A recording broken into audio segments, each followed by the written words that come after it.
అందరికీ నమస్కారం. నా పేరు కుమ్మరగుంట నాగరాజు, అడ్వకేట్, వెంకటగిరి బార్లో వర్క్ చేస్తున్నాను. ఈ నెల 6వ తారీఖున దేశంలోనే అత్యున్నత న్యాయస్థానమైనటువంటి సుప్రీంకోర్టు జడ్జి గారైనటువంటి బిఆర్ గవాయ్ గారి మీద చేసిన షూ దాడి విషయంలో నేను మాట్లాడదలుచుకుంటున్నాను. సాధారణంగా అడ్వకేట్ అయిన ప్రతి వ్యక్తికి 1961 అడ్వకేట్ యాక్ట్స్ అనే దానిపైన కొంత అవగాహన ఉంటుంది. లీగల్ ప్రొఫెషన్ మీద కూడా కొంత అవగాహన ఉంటుంది.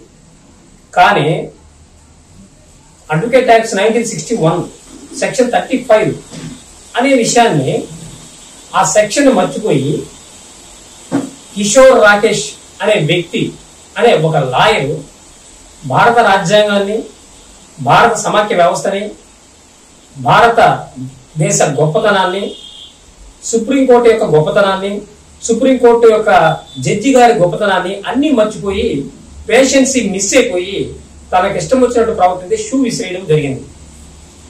ఇది కేవలం గవాయ్ గారి మీద జరిగిన విషయం కాదు. ఇది మొత్తం భారతదేశం మొత్తం తలదించుకోవాల్సిన పరిస్థితి తీసుకొచ్చాడు మన కిషోర్ రాకేష్ గారు.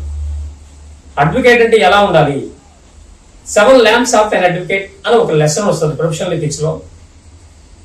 7 ల్యాంప్స్ అంటే 7 వెలుతుర్లు లేదా 7 లక్షణాలు అని అర్థం. అందులో నాయకు ఉండవలసిన మొదటిది పేషెన్సీ. పేషెన్సీ అంటే ఓపిక.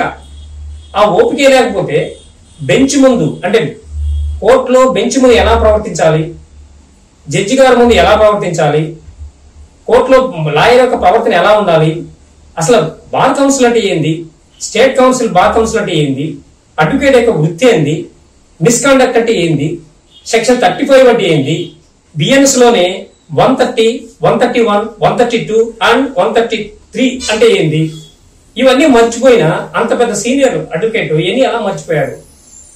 కాబట్టి మీరు చేసింది భారత రాజ్యాంగాన్ని అవమానించిన పనికిమాలిన చర్య. కాబట్టి మీరు సిగ్గుతో తలదించుకోవాలి. హిందూ ధర్మము అది ఇదని ఏదేదో మాట్లాడుతున్నారు. ఏదైనా పొరపాటు జరిగితే ఎక్స్ప్లెనేషన్ ఇస్తారు. దానికి ఒక కమిటీ ఉంటుంది. దాని ముందు ఎవరైనా సరే ఎక్స్ప్లెయిన్ ఇచ్చుకుంటారు. చట్టాన్ని మీ చేతిలో తీసుకునే హక్కు మీకు ఎవరిచ్చారు? అది తప్పు. ఒక లాయర్గా మీరు చేయాల్సిన పని కాదు.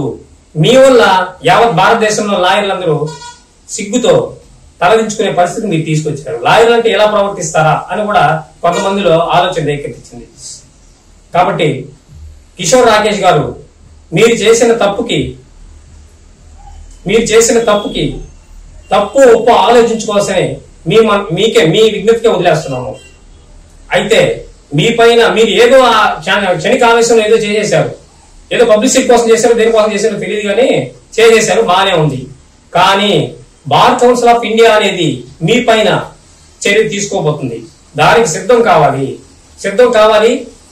బిఆర్ గవాయ్ గారికి లేదా సుప్రీంకోర్టుకి మీరు మనస్ఫూర్తిగా క్షమాపణ చెప్పాలి. అలా చెప్పకపోతే మిమ్మల్ని బార్ కౌన్సిల్ నుంచి సస్పెండ్ చేసే అవకాశం ఉంది, రిమూవ్ చేసే అవకాశం కూడా ఉందని. ఇలాంటి చర్యలు ఒక సీనియర్ చూసి జూనియర్ ఏదో నేర్చుకోవాలంటారు. మిమ్మల్ని చూసి ఏం నేర్చుకోవాలి? ఇదేనా? జడ్జి గారి ముందు తిరగబడటం, బెంచ్ ముందు అట్టంటే ప్రవర్తించడం, ఇవి నేర్చుకోవాలన్నా? ఇది లాయర్లుగా మీరు చేయాల్సిన పని కాదు.